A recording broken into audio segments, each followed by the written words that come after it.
Two Girls, One Ghost. Two girls, one ghost. We are your ghostesses. That is Corinne. Hello. And I am Sabrina. And we are on the road. Beep, beep. Performing our live show, Two Girls, One Ghost at the Conjuring House.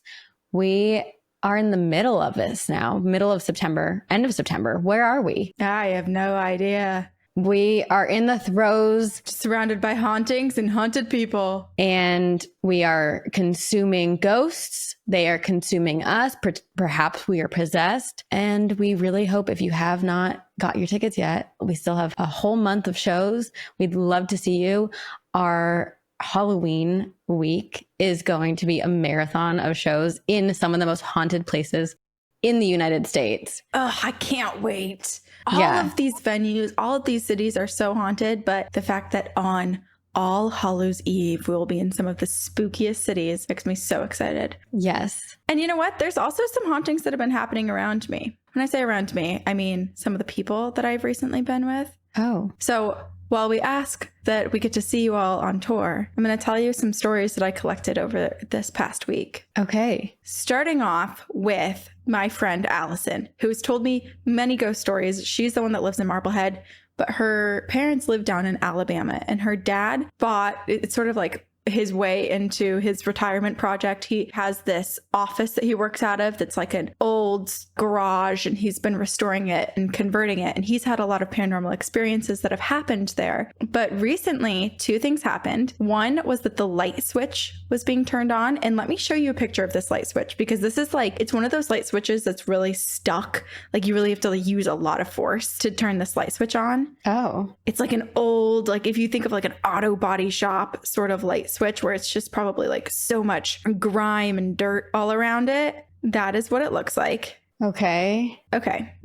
It was a video, so it's going to be a little bit covered by this. Let me try to, can you see that? What? Yeah. So it takes a lot of force, he said, to turn the light switch on. And he was in there when it got turned on and pulled over. And then he saw a light, like an orb, come through one of the rooms and went through him, like came at him, went through him. And he said it felt like, he didn't think it was an evil presence, but he felt like someone was annoyed with him. He said it felt like if someone kind of like bumped you and kind of like went into your shoulder. That's what he felt like. Isn't that wild? It's so physical. It's so physical.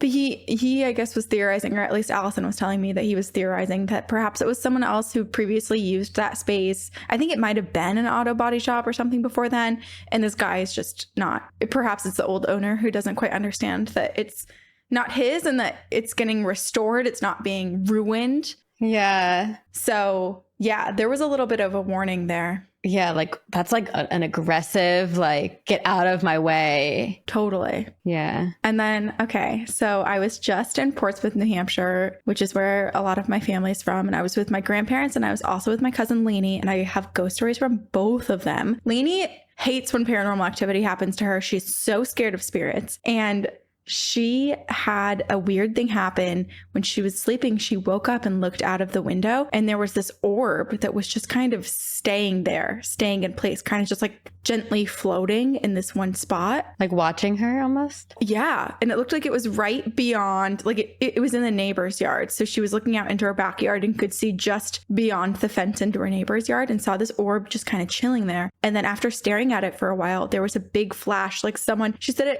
it looked like someone put a spotlight on it. Oh. But the spotlight didn't really appear to be coming from a house.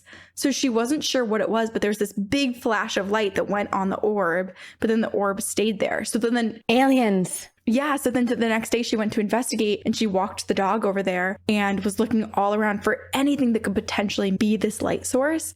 And she couldn't find anything. And she's telling me this, and then she was like, oh yeah, and grandma and grandpa are experiencing some hauntings right now too. I was like, what? Why didn't they call me? My grandma says that she has been waking up in the middle of the night, hearing people talking, and it sounds like a radio is playing. And as soon as she gets up and starts walking towards it, when she opens her door, when she gets about halfway down the hallway, it will just stop. So she's catching someone or something. Does she recognize the voices or anything? Like, I wonder. No, but I think where it's coming from, because she said it sounds like it's coming from in the house, and her describing walking down the hallway and where the noise, like where she's walking to, is the room that my mom and dad experienced that Mother Mary statue.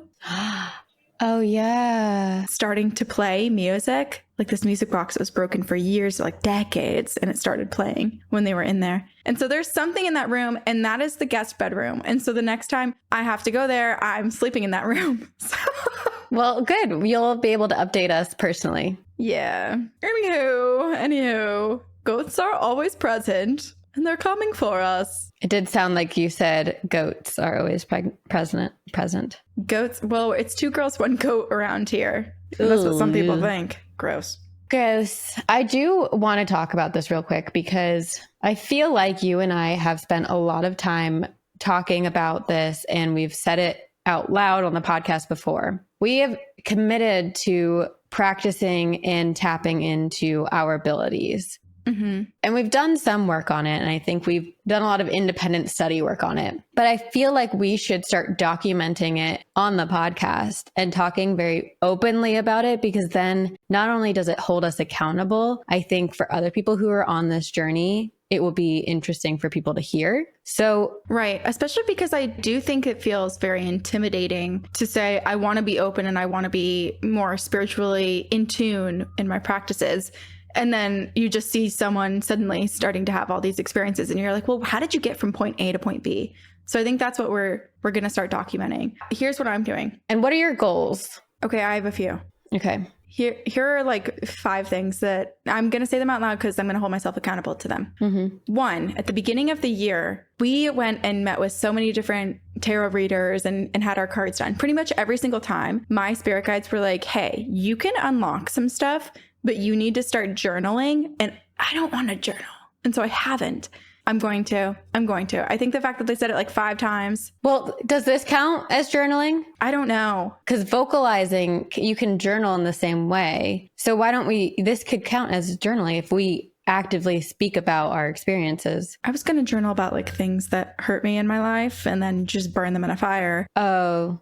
So that's my plan. I'm going to start doing that. I also said I wanted to redo my Reiki level 1 class and keep going with it. I said I was going to do it, but then all of the classes that I was looking into conflicted with our tour. So when we come back, I'm actually going to do it. That's another one. Okay. Once I'm in my new home, I'm also going to be I've already started planning and like looking into doing a lot of research on this. I'm going to get very into like herbalism. I'm super interested in that. And then the 4th thing I really am super interested in and want to do is I want to just a fun party trick, reading tea leaves. I'm into that. Oh my gosh. Okay. Claire Goodchild. I feel like Claire is someone we should speak with because she reads tea leaves. Yeah. I'm subscribed to her newsletter. Yeah. I got to start copying everything she does. We need like kind of how like Taylor and Morgan of Creeps and Crimes have Susan. I feel like we have Sven, and we love you, Sven. We're not trying to replace you. I'm just letting that out there.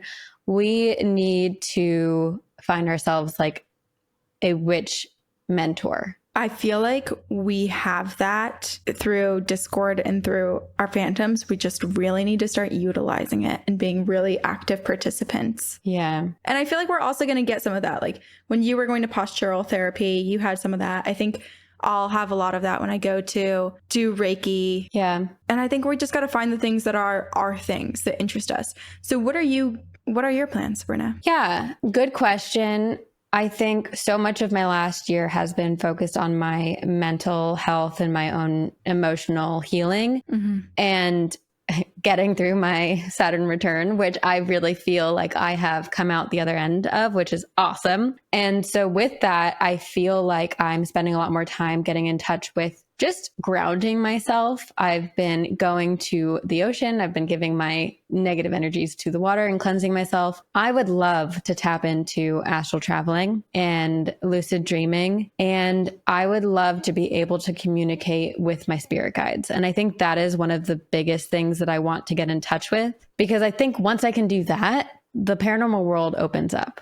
Yeah, I agree. You know, not to take your thing and make it mine, because I certainly don't want to do that. But I guess the spirituality is for everybody. What's mine is yours. It's all for everybody.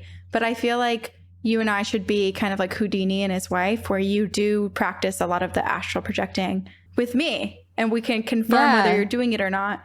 And given that I've accidentally done it one time, perhaps there's a version where you and I are doing this more. Astral travel together. I would love to get into some of the premonitions that I've previously had before and understand them a little bit more as well. That's the other thing. So I think I mentioned this to you on one of our episodes, but when I was at the Normal Gossip show, they did like this Mad Lib segment, and they had audience members come up and help like fill in the blanks. And I was having this really surreal experience where, and this has happened before, where I know what someone's going to say before they say it, but it almost happens so quick that it's like, whoa, how did that happen? And then I move on. But this happened.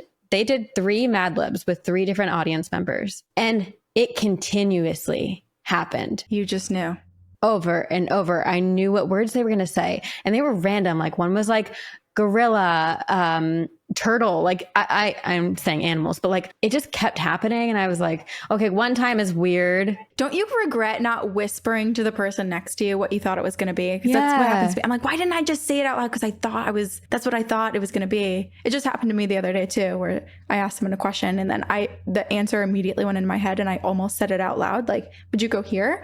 And they answered it. And I was like, that's so freaky, because it literally, that word just came into my head like 8 times over, like boom, boom, boom, boom, boom, boom, boom. And then you just said that. But it's like, does that person even believe you? Because it's so quick. And how does that work? I feel like you and I should spend some time before we go on stage for our shows. We should spend some time like trying to connect our brains and do, I think it's gonna be improv games, but also a little bit of mind reading to prep ourselves to be really in tune and connected on stage. Also, can we just discuss for a second that I think you did astral travel in some sort of way the other night, because I got an email saying that you RSVP'd for my wedding. Corinne, that was not me. That was 100% someone who listens to our podcast, who was checking out your website and wanted to see all the events and use my name. I was thinking it was password protected. It's not. You're right. Someone RSVP'd for you. This is such a little, I feel like we're going on ghostly tangents right now, but we had a conversation,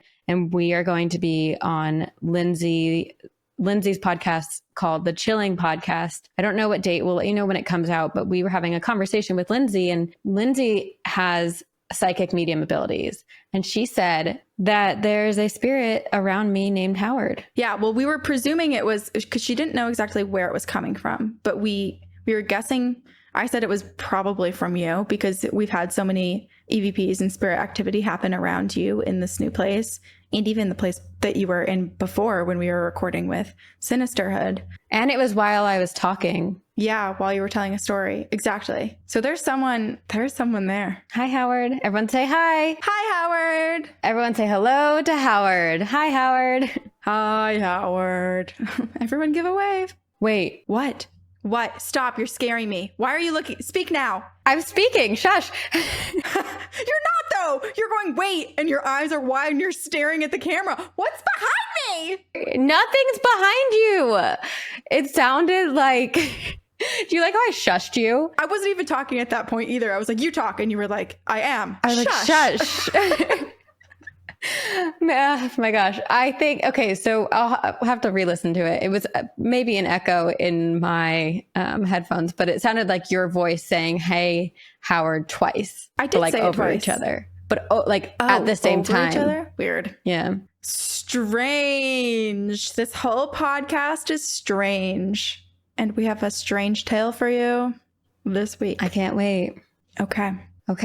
All right, everyone, sit back, relax, because I'm going to bring you through an immersive experience. Lay down and pretend this is you. I'm going to sink. Okay. It's a summer night and the sun has settled just below the horizon. The frogs and crickets sing in unison.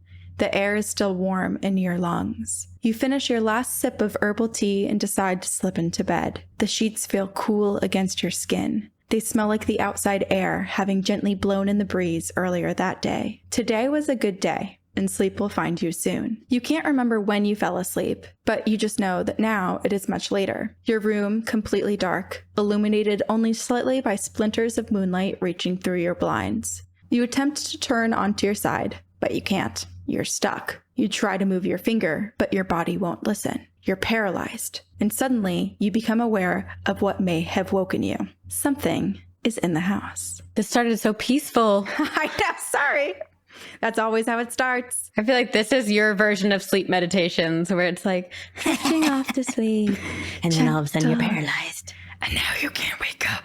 You're ripped back into your unconsciousness, entering the dream world once more. Everything in your dream feels normal, but you know this must be a nightmare. You're in the same house, and nothing appears to be out of place. But you can't quite get past the overwhelming feeling of terror. Unseen eyes are burning into you. Your ears perk up, and the skin on your arm shudders into a patch of goosebumps. You're being hunted. But by what? Suddenly, there's a small sound behind you, and you don't even have time to think about it before your body has taken you into a full sprint towards your bedroom door. You whip it open, racing into the hall, but come to a halt when you realize you're back in your bedroom. And so you run again for the door, feeling the monster looming more closely. And again, you find yourself back in the same room. Oh my gosh. Whatever is in here is keeping you prisoner. As your dream world begins to feel more and more disorienting, you fall back onto your bed, and that is when you see it. Hovering with its back to the ceiling of your bedroom wall. A human-like figure looks on, staring intently at you, laying beneath it. It's deeply red. It's missing all of its skin. You scream in fear, and suddenly you're awake again in your bed. But you still can't move. Your lips are slightly open, and a small whisper is escaping your breath. But you're not screaming. You're dying. What? The being is now suspended inches from your face, inhaling deeply and taking your breath away. A single tear rolls down the side of your face as you realize what this creature is. The stories your mother told, the stories her mother told before her. Beware the Boo Hag. You frantically search your brain for memories of these stories. You thought it was just folklore, a legend told by your Gullah ancestors. But now your knowledge of this monster is all you have to save you. What do?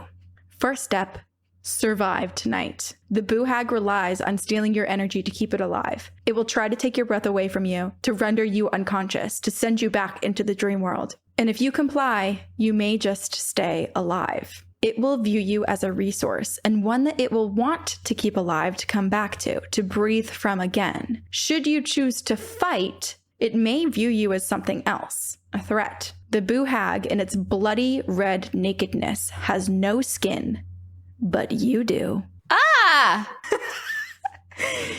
People who challenge the Boo Hag during an attack may never wake up again, being skinned alive while kept captive in a paralyzed sleep state. Jeepers creepers, where'd you get those eyes? Jeepers creepers. Slinking into your skin, your hide will wrap tightly around it, allowing it to more easily blend in with the people around you. Surely you don't want to die, and surely you don't want this creature to gain access to your friends and family by disguising itself as you. You must stay alive, and so you allow it to take your breath away, to send you back into the dream world, to feed on your helpless body. In the morning, you will hatch a plan. This is what you will have to learn if you encounter the Boo Hag.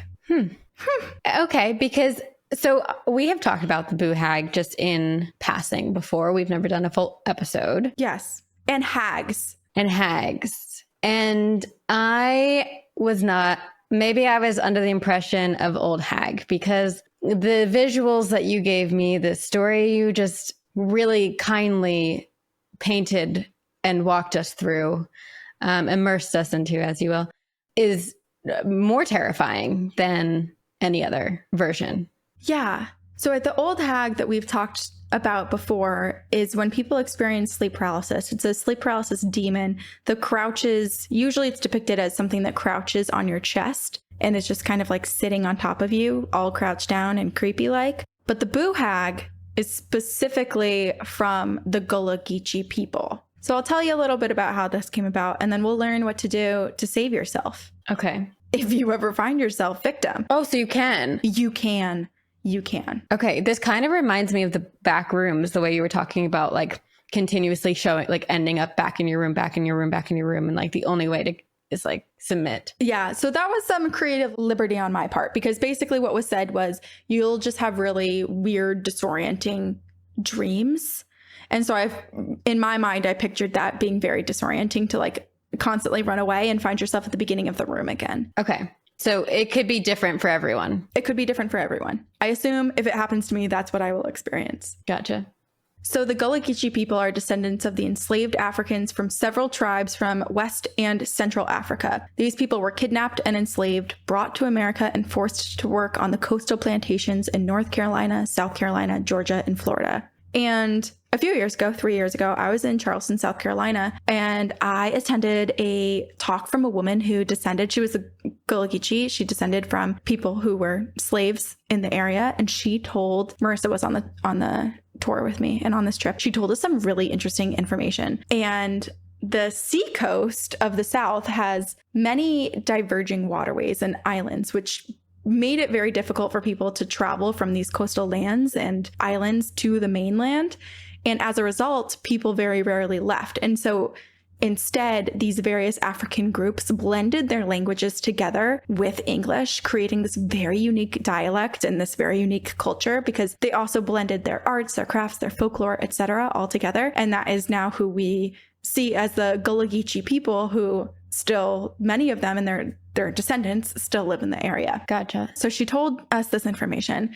And then we learned about why so many porch ceilings in the area are painted sky blue. And we've talked about this on our podcast before, I think once. Have we? About this specifically? I thought I maybe brought it up 3 years ago after I had just learned it. Okay. Well, then I would not remember something from 3 years ago. Okay. Well, so basically in the South, when you go to the South, or when you think of a Southern porch, you might think of like a white house and the porch on the front, like the top of it's painted this sort of light sky blue. And the presence of the blue paint in South has a very long and upsetting history, relying heavily on slaves. And basically when the European colonists came to America, they tried many different crops out to see which one would grow most easily and provide the most profit. And at the time, indigo was a crop that's blue, or indigo dye, that's the color indigo. Mm-hmm. The dye came from these plants, and it was very, very sought after. Yet it was extremely labor intensive. So there was a lot of reward with how much money you could make from it, but it wasn't exactly a super easy plant to cultivate. So at this point, various African cultures, they had experience with indigo for almost half a millennia. So the colonists then, and slave owners, enslaved these African people and forced them to cultivate this crop, the indigo plant, which became the biggest exploited item from the New World for at least a few years. Oh. So I had learned, or what I had heard originally, was that the indigo color was used to paint porches to trick insects into thinking that it was the sky, which if it's the sky, these insects aren't going to be like, yeah, let me set up a nest, because they're going to be like, it's the sky. I can't set up my wasp nest here, you know? So I was thinking it was more of like a practical reason, because that's what I had originally been told. But the origins of the blue porch ceilings originated from the Gullah people, who believed that ghosts were not able to cross water. And by painting your ceiling, your doors, or your windows blue, the ghosts wouldn't be able to cross the barrier and enter your home. Oh. This color blue would be known as haint blue, and haint means spirit in the Gullah language, and it's usually used to address more malevolent poltergeists. So blue is a very sacred and important part of creating a safe and demon-free environment for the Gullah people, and many people place blue bottles or glass dyed with indigo or in the blue color on the end of tree branches, which are said to, well, sometimes they're referred to as bottle trees. So you can look up a picture of that too. I've seen those, yeah. Yeah. And so it's said that if a bottle begins to ring, that means a spirit has been captured inside. But I don't know what you're supposed to do with it, with the bottle once there's a spirit inside. Yeah, what do you do? I don't know. This is so fascinating to me because, you know, just earlier today, you and I were recording an episode with Petty Crimes, and we were speaking about how water is a conduit, a conductor to paranormal energies. But now this is a belief saying that water is supposed to prevent spirits from passing through. Yeah. And it brings up kind of a great debate of the paranormal and how it works. And it's almost as if whatever you believe is what you create in the afterlife. Like if this was your belief in life, then in the afterlife, you would avoid water. Like you would stay away from it. It is interesting. And I feel like this comes up in near-death experience accounts too, where it's like whatever you believe is what you experience after death. Yeah. So yeah, it's interesting. And it does make me also wonder, I don't know. There's so many questions because I was thinking La Llorona too. There's so many different things. And maybe culturally it depends too. Whatever a certain culture believes, that's what they experience. And so for the Gullah Geechee people, you can avoid a lot of spirit activity or bad spirits, I guess, by using that color paint on the entry points of your home. And so while some people believe that this is simply a superstition, the Gullah Geechee people are not going to take any chances, especially if there's a Boo Hag around. The Boo Hag is a witch originating from the Gullah culture. It's almost like a mix of a sleep paralysis demon and a vampire, or like what you were saying, a dementor, because it lives off the breath of others, similar to like vampires live off the blood of others, and it wanders the streets in disguise in the skin of its last victim. It's kind of like the Manananggal too. It is like the Manananggal and the Tokolosh from South Africa. They wear people's skin. They're all related. I feel like they're all cousins. And they have like family reunions every year. And they're like, all right, what have you been doing? What can I take from you? What can you take from me? Yeah, they have like creative board meetings every month. And they're like, what new trick do you have up your sleeve? Oh, skin suit? That'll work for me. I would love to be privy to that.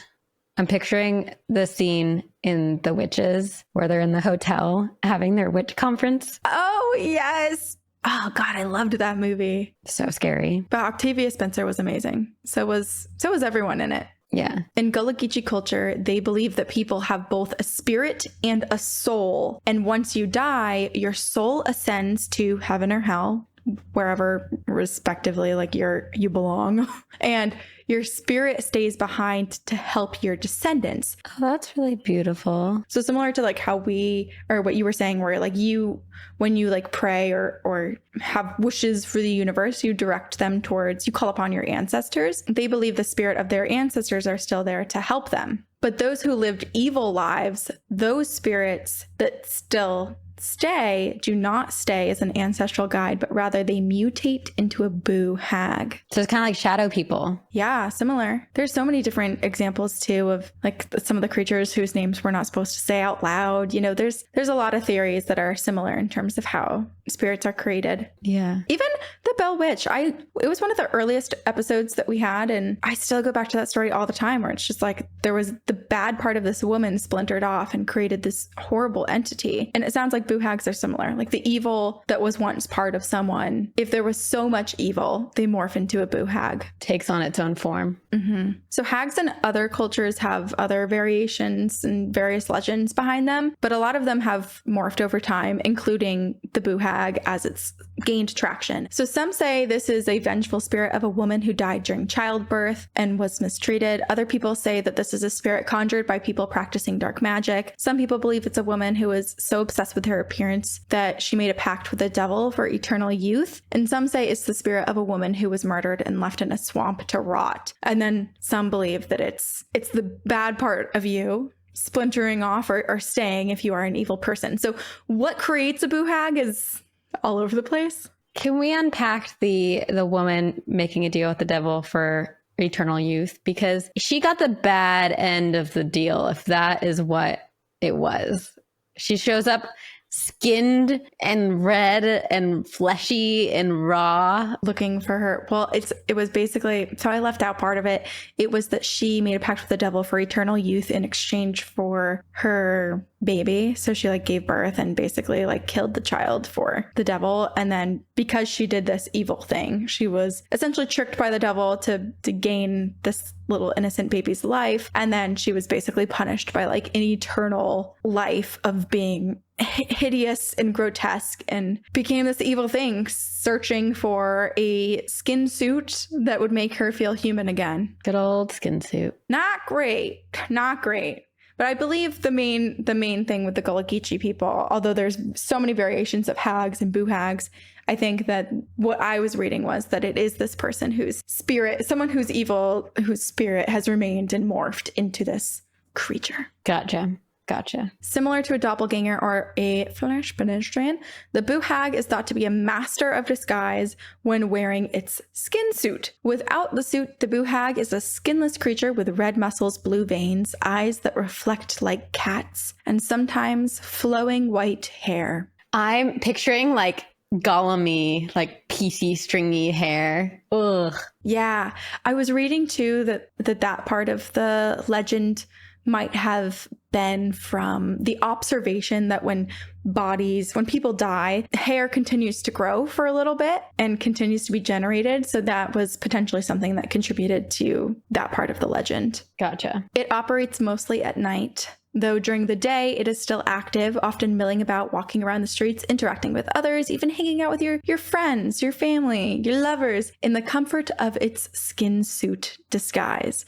And there were so many different warnings and stories that were like, beware who you marry because you might marry a Boo Hag, or like if your spouse is suddenly acting weird and different, perhaps they were killed and it's actually the Boo Hag wearing their skin suit next to you. Oh my gosh. Things like that. So while human skin allows this being to still walk among us, the skin suit provides no actual sustenance. So it's truly just a disguise. But when the Boo Hag becomes hungry again, it must hunt for its next victim using witchcraft and evil magic to torment innocent people because it must feed. So how long does a skin suit last for? Do we know? Like how soon after? It could last forever. Oh. So why would they need to go again? Well, because if something happens to their skin suit, which is one of the defenses against a Boo Hag, a way to defeat them, then they would have to search for another one. Okay. So I'll tell you, really there's no way that I was reading, at least, that you can fully get rid of a Boo Hag. You can basically just pass it along to someone else, essentially. Just get rid of it from your life. It's like it follows. But yeah, but it's not gone from the earth. Okay. So it just unfortunately is probably tormenting someone else. Okay, so walking in its skin suit up to a house, it can easily case the place and look for points of entry. A small hole, a tiny crack, a keyhole that is needed to get in. So if you don't have that blue paint around, just the tiniest little crack, it just like a little wisp of a demon, just rubbery, airy state, just kind of slithers on through this tiny crack into your home. It will slip out of its human suit to do so if it's currently wearing one. But otherwise, if it's just coming at night and it's red, fleshy, muscly openness. Wounds. Yeah. It will just find its way in. It waits for night to fall, for a person to fall asleep, and then it will get into position. Riding, quote unquote, riding its victim by hovering just above the person and sucking the breath out of them. While under attack, the person will usually experience very vivid and intoxicating nightmares. And if they wake up, they will be stuck in sleep paralysis, aware of what's happening, but unable to do much more. In the event that they're able to fight back, the Boo Hag will likely lull them back into slumber deeper and deeper until they're either close to death or dead, and then remove the person's skin to wear as their next disguise. So my question surgically here. Is this removing of the human skin? Is it physical, like a literal, or a metaphorical, this Boo Hag kind of like spiritually possesses the body? Or are they taking like a scalpel and cutting off the skin, peeling it back and putting it on their own strange body? The latter. They're skinning you like a hide, like creating the hide from your body and wearing it. And then they leave your skinless body behind? Yep. That's one way to know you have a Boo Hag problem. You find your family member skinned. Jeez. Yeah, it's pretty dark. It's pretty gross. It's very awful. A little dark, just a tad. Here's the thing. It's one of those confusing things where it's like the warning is basically don't fight back when you're being attacked. You have to fight back in another way once you're awake and have survived the night. But if you do fight back during an attack, that is when it could decide that it's not worth it to just keep feeding off of you and stealing your breath night after night, that actually you're just too difficult and it will just skin you, kill you. So don't fight back if this happens to you in the middle of the night, I guess. If it's a Boo Hag. If you do survive skin intact, the Boo Hag will likely come back for you. So when you wake up, if you survive this, You will likely feel dizzy. You'll likely feel out of breath, but you must muster up enough strength to get straight to work because the Boo Hag will likely take up shop in your house. It will be lurking somewhere, hiding somewhere, and it will return to your bedroom the next time its energy is low, hoping to suck the life force from you once more. Is this why I'm tired every morning? Is this why I'm like I've been texting you nonstop about how tired and how drained I am. Are you having like really vivid and intoxicating and disorienting dreams? I mean, I have been having really vivid dreams. It's possible. Maybe get a blanket that is haint blue and cover yourself with it at night. Your bed sheets. It's kind of hot though. Just get bed sheets that are it's the prettiest blue. It's like a really light sky blue. Okay. Actually, my sheets do have blue on them. Baby blue. They do have baby blue on them. I don't know. There's something. Or maybe you're just astral projecting and don't even know it. You're just so busy that you wake up and you're like, I'm exhausted. And it's because you actually have been astral projecting. You just aren't aware and you're busy. You're doing things. And my astral self has like a busy social calendar and it's like, you work too hard in your physical life. So I'm going to go party in my astral plane and leave your physical body freaking tired. So tired. Yeah. Well, I'm sorry. I hope it's not the Boo Hag. I surely hope it's not either. Okay. Well, so obviously this is very horrifying and obviously you don't want to encounter the Boo Hag, but luckily there is something you can do, but it's not that easy. So what you have to do is you have to get up and you have to get to work. So take that sick day and solve your problem. You have to investigate your home and surrounding land for where the Boo Hag will be storing its skin suit. So it's somewhere on the property. It doesn't hide it deep in the woods off your property. It wants it close by because it's going to use it all the time. Apparently, these things are creatures of habit. So while this could be kind of a difficult journey to try to find its skin suit when it kind of sheds it for like a little break and wanders around in its red, gross state, it will most likely hide its skin suit under the stairs. So if you have stairs, if you have a second story to your home, if you have a cellar, anything like that, check the stairs because most likely you'll find it there first. Interesting. I'm just picturing like, is it standing up like a suit of armor? No. Well, maybe, but in all the cartoon and like photo depictions, it kind of looked like a wrinkled little suit. Like if you picture like at the head and just kind of shimmying it off of your shoulders and down, it's all scrunched up like that. It's super gross. Do you think it has to take it off to go to the bathroom? Like kind of like when you wear like a onesie or a jumpsuit? I think so, because it sounds like the Boo Hag it honestly sounds like from all the stories I read, the Boo Hag doesn't make it even a full day without having to take the suit off at least for a little bit of time. Okay. So you'll have an opportunity. You just have to figure out when it is. Okay. So once you find it, then what? Once you find it, you have to fill the suit. You have to touch the skin suit and you have to fill it with salt and pepper. And when the Boo Hag goes to enter its skin suit again, it won't be able to fit. And it will be in such a vulnerable state, not knowing what to do with this salt and pepper suit that's like all dehydrated and gross now, as if it weren't gross before. Seasoned. It's seasoned and they don't like it. They will likely slink away and look for an easier home and a new skin suit. So it becomes not your problem, but it does become someone else's. So why then in that situation would they not take your skin? I think because the belief here is that you clearly know what you're doing. You're clearly aware of the Boo Hag, and it would just be easier for it to move next door or somewhere else and find a skin suit than try to battle with you. Because you've outsmarted it and you know it's there. Yes. And also, here's another reason. This is actually a big reason. I misled you a little bit earlier when I was like, there's no way for you to defeat the Boo Hag. There kind of is, and that I guess it's still up to chance. But basically, you've ruined their skin suit, and they have to find another skin suit by dawn or be trapped forever without skin. And so I believe it can only feed on you if you're asleep. So let's say you're in your house, you fill up the Boo Hag suit with salt and pepper. It comes back, it can't get in its suit, and you stay up all night. You never fall asleep until dawn. That thing, if it hasn't already left your house, like it's a goner. It's toast. So I think it's a lot easier for it to just go find whoever's sleeping nearby. So it really is like the Manananggal, because they similarly have to like shed themselves of their lower body when they go hunting, and then they have to return to it before sunrise. Yeah. We love a time-bound spirit. Yes. The ticking clock. Yeah, you can't be evil forever. Time is on our side sometimes. You can be evil forever if you want to be. Okay. If you want to. But goodness prevails. There we go. That's what I was waiting for. Okay.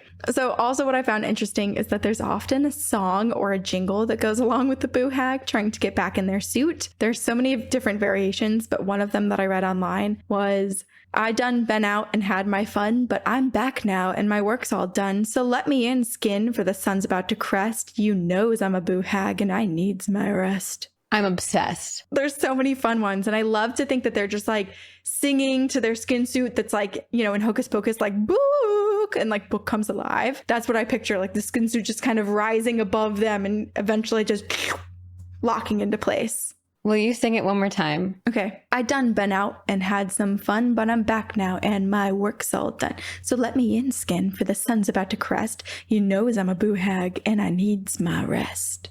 Obsessed. There's so many versions too. And I was like, is this something that is just creative writing by whoever's writing these accounts of the Boo Hag? Or are these jingles that there's like 5 different jingles that the Boo Hag sings? I want so badly the Boo Hags to put out a kids bops, but a Boo Hags bops. And there's like visuals, and you have like the little like Boo Hag jumping from word to word that you can sing along with. Oh my God. I feel like that would summon them. I would not play that. But it's just so fun. It is so fun. I needs my rests. I needs my rest. So if you're like, wow, this sounds very intimidating. What if I can't find the skin suit? This is absolutely terrifying. Worry not, because there are some reinforcements that you can call upon to help you. You can call upon a conjure man, also called conjure doctor or a root worker, who knows the art of hoodoo. Hoodoo is a religious tradition created by the enslaved African Americans in the US. And the conjure men, they help you, or they can help you, rid yourself of a Boo Hag, and really any other spiritual entity for that matter. And there are still many active root workers practicing in the Carolinas today and in the areas of the coastal South. So if you need them, call them. Additionally, if you place a broom beside your bed before going to sleep, it will also likely prevent a Boo Hag from riding you if it finds you, as they're supposedly distracted by the straw and counting the numbers of straw, which we've heard before, and I couldn't remember exactly which creature it was. Was it like the Tokolosh or something that counted something, or like the broom bristles? Maybe it was another variation of a hag. But there's ways to trick them. I'm trying to think, because I know that the broom is supposed to also just help generally keep spirits away if you put it at your front door. Yeah. Or you flip your broom over when you want your company to leave. Yes. Did I hear you say something about math? I said there's a way to trick them, and it's with math. Are you a Boo Hag? Oh, I hope not. You chose a beautiful suit if you are. I was going to say, I'm shocked I haven't figured out a way to get another one. Oh my gosh. Get out of here. Live a life every day in someone else's shoes. Sounds kind of nice. I'd be real cultured. I'd be the most cultured hag out there. So empathetic, so understanding. You already are. Well, I don't think I'm a Boo Hag. No. I don't think Boo Hags are doing it for empathy. I think they're doing it for life force. For life force. Yeah. Well, so I have retinol for that. I'm trying to remember to use it. So far, my skin suit's just kind of naturally wrinkling, and that's okay. That's life. That's life. That's life. Okay, so over the years, this creature has gained traction outside of the Gullah culture, with people experiencing sleep paralysis and other paranormal activity and searching for answers about it, like us on this podcast. The Boo Hag has also been used to teach kids about stranger danger, as the Boo Hag could be walking among us, a stranger to you, and wishing you harm. And an occasional expression in South Carolina is, "Don't let the hag ride ya," which I assume means something like sleep well or good luck or make good choices. I don't really know. Don't let the bed bugs bite type of thing. Don't let the bed bugs bite. But I also envision that I feel like we should adopt this a little bit for this fall tour that we have, especially because we have such a big leg in the South. And I want this to be our new well wishes for tour. So instead of like break a leg, we're like, don't let the hag ride ya. Especially because we have so many spirits to join us on stage. I like that. So I feel like we need that. Don't let the hag ride ya. Don't let the hag ride ya.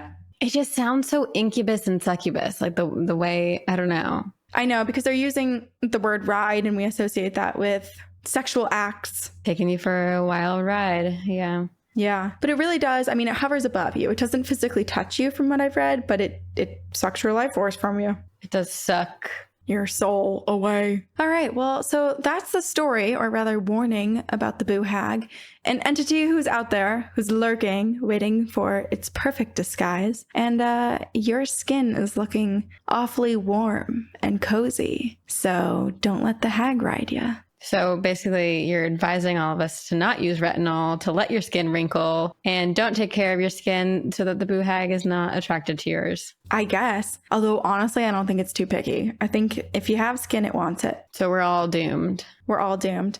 I'm going to send you a picture now, Sabrina, because this is the wildest thing that I've ever seen. And I feel like we have to bring this up. I'm really scared. Is it about No, screen? Sorry. Okay, let me preface this by saying, so when I was looking up stories about the Boo Hag, there were so many stories about just like the hag in general and different variations of the hag. And there is a photo depiction. It is of a hag. It's from 1920 Arthur Rackham illustration for the Irish fairy tale, The Hag of the Mill. Okay. This hag, let me show you this picture. Where have you seen this hag before? I've seen this before. Basically, I just sent you another picture because this is what, to me, it looks exactly the same. Doesn't it? Okay, so I sent you a picture. We'll put it in the YouTube and we'll put it on social media. But oh my God, the plastic bag and everything. The plastic bag and everything. Oh my gosh. This photo of the hag from 1920 looks so much like the photo one of our listeners sent us for an Encounters episode that we read, where they had sex, or rather their friend had sex with a fae creature, a fairy. And the cloak, the face, the plastic bag, everything is the same. Isn't that creepy? I'm shook. Right? I looked at this and I was startled. I was like, I feel like this is a warning. I shouldn't be talking about a Boo Hag. Not that this is a Boo Hag. This is just a hag from an Irish fairy tale. Fairy tale.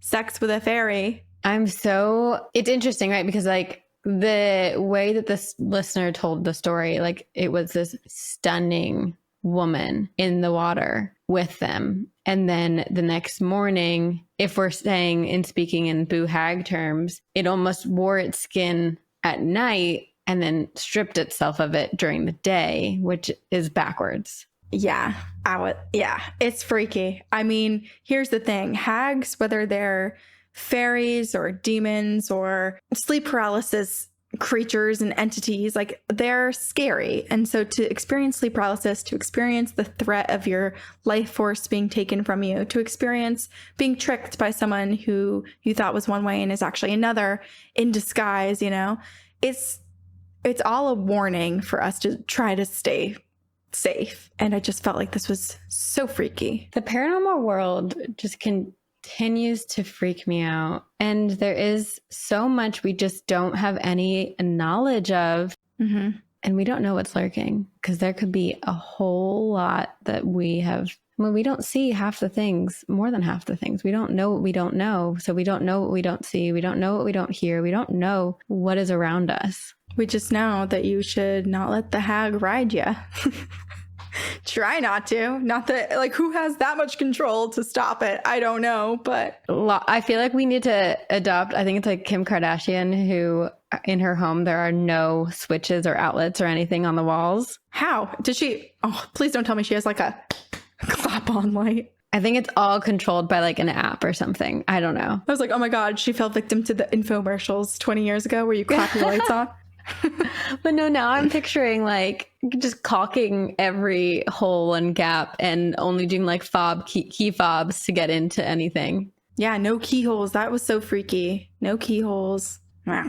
Anyway. Wow. That's the Boo Hag for you. Well, I have a listener story. I would say, I was tempted to say great, but I feel like it's not great that someone experienced something spooky like this. Well, so I went more the sleep paralysis route because we didn't have anything specific Boo Hag, and sleep paralysis, we say, is very much attributed to like the old hag. And so I went that route. And it does end with So this is from our listener, Justin, and there's 2 stories. And Justin subject line is a demon for Sabrina, a heartwarming story for Corinne. Thank you.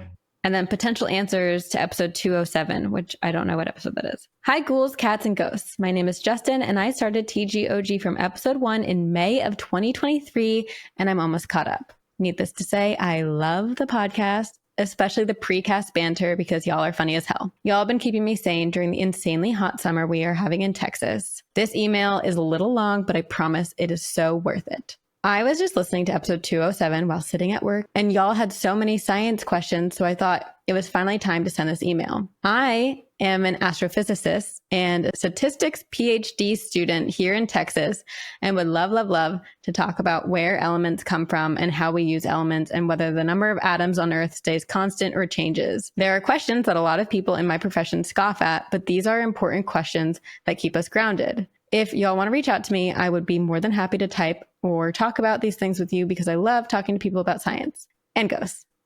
Fun. So fun. Smarty pants, Justin pants. Let's talk physics. Yeah, we'll see how much I understand. We would be like, whoa. What? Can you explain that for a 2-year-old, please? I want to just lay on the grass and look at the sky as he explains this to us. Just have my mind blown. Okay, the first story. A sleep paralysis demon that travels the country. This one requires a bit of setup. All through my childhood and high school, my family would heat our house with a giant wood-burning furnace in the basement. Not spooky, right? The bottom of the stairs to the second floor was right above this furnace. So when I started hearing the stairs creak, first the bottom step, then the second step, all the way to the landing right outside my bedroom, I thought nothing of it. It's just the wood expanding because of the wood furnace, right? So eventually, I just ignored this chill-inducing whatever, walking up the stairs and stopping at the landing right next to my bedroom.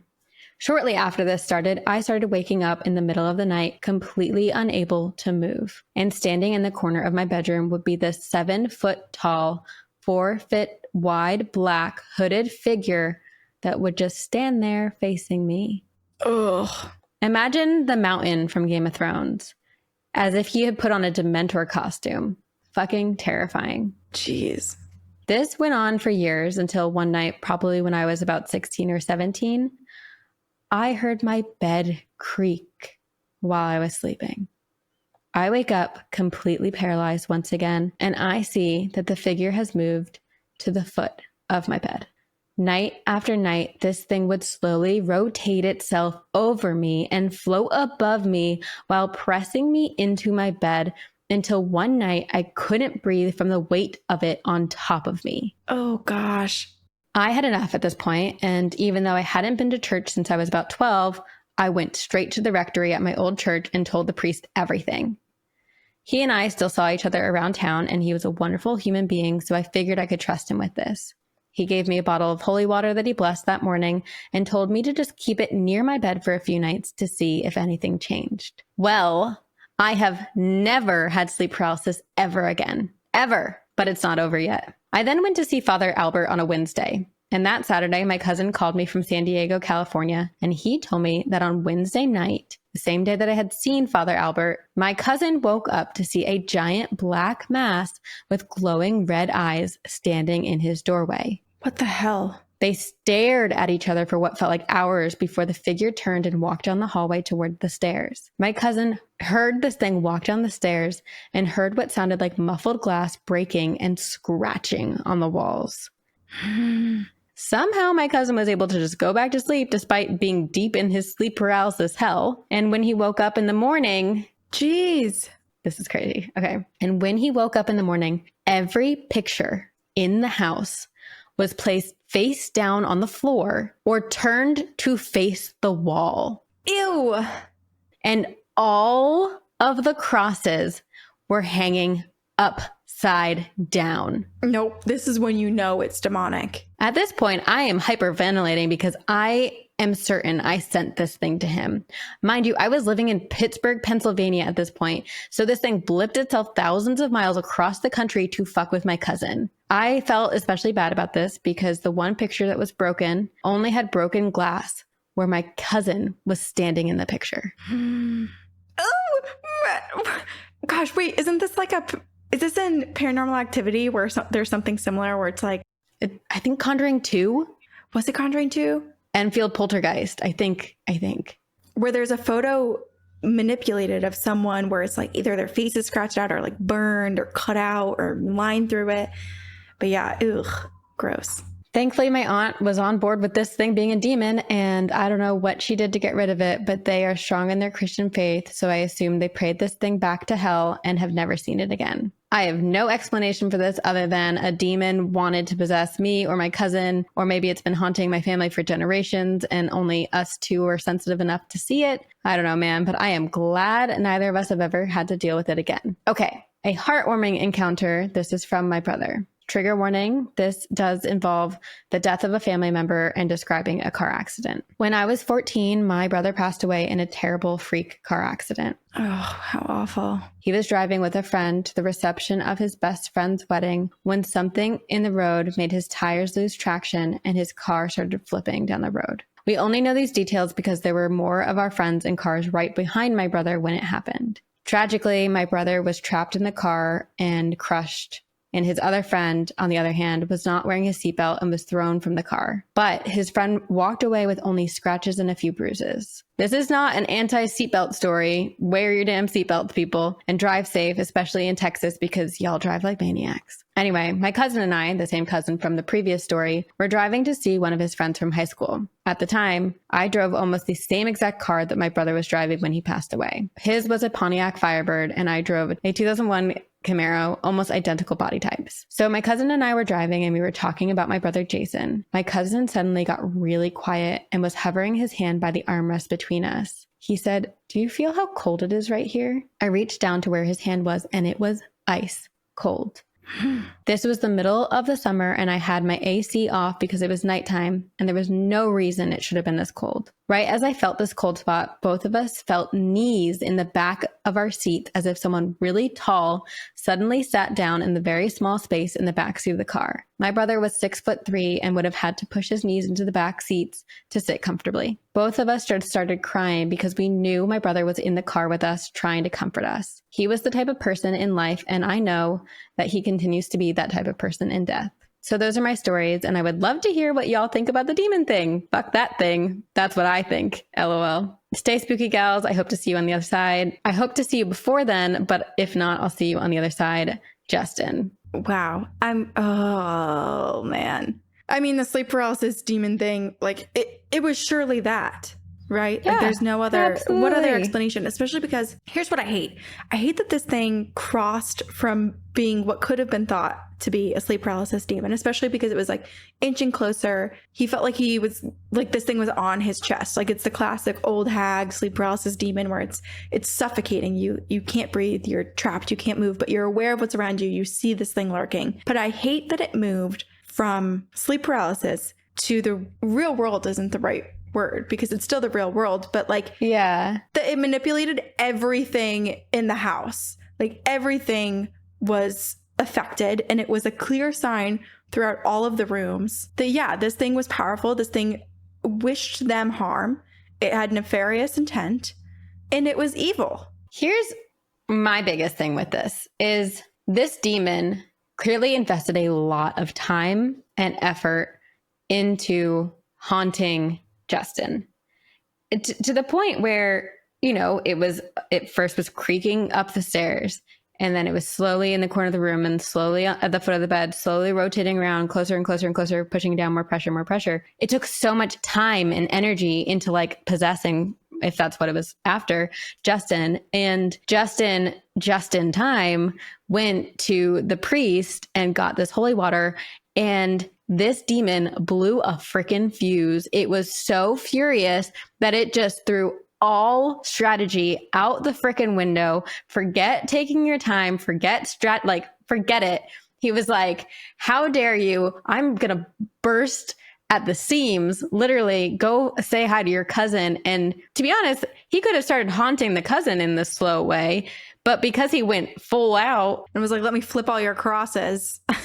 Yeah, he lost his opportunity there. I know, which is, I'm glad. I'm glad for Justin and for Justin's cousin. Yeah, well, obviously, yeah, good riddance. Good riddance. But yeah, maybe it was, see, emotions get the best of us, and even demons can't emotionally regulate at times. So it's okay. We're all learning. We're all trying our best. Good thing that the demon didn't succeed in that, but yeah, my gosh. And then his experience with his cousin where they felt the cold spot.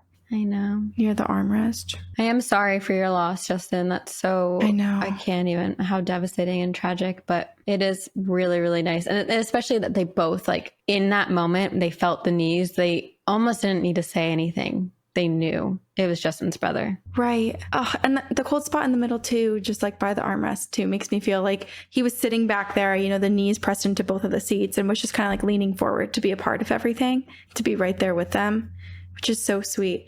And it's such a good sign too, because it's experience with someone else where you feel like you have someone confirming what you yourself suspect. And then it's also not startling or scary, right? Like it's the slow pressure into the back of the seat, just a cold spot of air. The presence is felt, the presence is known. But it's not startling. It's like yeah, he doesn't mean to scare you, and he didn't. He did it in a way that he knew you guys would be receptive to. Yeah. Wow. Thanks for ending on a sweeter one. A visitation from a loved one, not a Boo Hag. Yeah. After a terrifying episode all about the Boo Hag, I'm curious if people, our listeners, have experienced the Boo Hag. I have never had sleep paralysis, knock on wood. I hope to never have sleep paralysis, but it's common, and people see this like dark, whether it's the old hag, Boo Hag, people experience figures causing paralysis in their sleep, and it's terrifying. Yeah. Well, that's another thing that's so wild too, is that there's a scientific or medical explanation as to what sleep paralysis could be, but there's no explanation as to why people from all different parts of the world, in all different belief systems and cultures, experience the same visions during sleep paralysis. And so that is what makes it paranormal. Maybe we're entering a state in our minds, and that can be explained with what is happening chemically in our brains, but how it's interpreted and what it gives us access to, that is paranormal. I agree. Well, folks, don't let the hag ride you, and please come see us at our live show. 2 takeaways from today's episode. Mm-hmm. And then let us know what spiritual journey you are on, and what you're doing, and if you have any recommendations for Corinne and I on our journeys to becoming more in tune with the paranormal world in a positive and light-filled way. No negative, no dark magic over here. Nope. Because we can do this all together. We're on this journey with one another, hand in hand. Yes. We love you all. Please rate and review us on iTunes. You can join us on Patreon and get lost in the triangle, aka join the pyramid scheme, tell your friends about it. You know the whole rodeo. You know the rodeo. And thank you to our team. We have an amazing group of people who help us further Two Girls, One Ghost along, especially given that we are now on the road for 2 months. So shout out to Loren, who's doing our socials, to Christina, who is helping with editing and doing all of the YouTube, the TikToks, the audio, and to Avery, who's helping with so many of the logistics of the tour and so much more as well. And shout out to all of you, our phantoms. We love you all. And we will see you on the other side.